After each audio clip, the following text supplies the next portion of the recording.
MSNBC guest goes down in flames after Joy Reid asks her to name any instance Trump stood up for abused women. In what turned into a rowdy panel session made U.P. of three female conservatives discussing sexual abuse at the White House, MSNBC host Joy Reid stumped one defender of Donald Trump by asking her to name one time the president stood up for a woman accusing a Republican of sexual assault or abuse. Speaking with former Nevada Republican Party Chair Amy Tarkanian, the AM Joy host listed off Trump associates who have been accused of abuse, then pressed her to explain why Trump is drawn to them.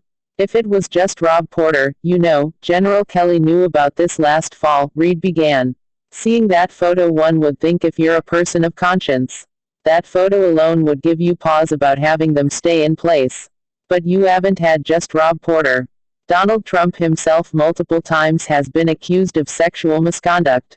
Not found guilty but accused," Tarkanian interjected. Steve Bannon and Andrew Puzder, who had to withdraw as the nominee for Secretary of Labor, and David Sorensen, the speechwriter that is now gone, Reid persisted. "You have Steve Wynn, the finance chief of the RNC. It goes on and on and on.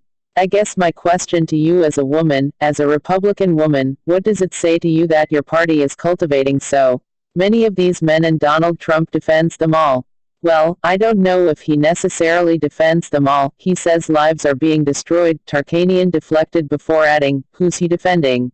He said you need to be careful because a lot of these are allegations. Not everyone has been found guilty. You have to be careful. Donald Trump doesn't seem to be a problem with the Republican ones, right?" Reid pressed. "I wouldn't say that. I would hope that," Tarkanian attempted before the AM Joy host cut her off. "Well, when has he ever stood up for women against an abusive man?" Reid persisted. "Can you name any instance when he stood up to a Republican man accused of abusing women?"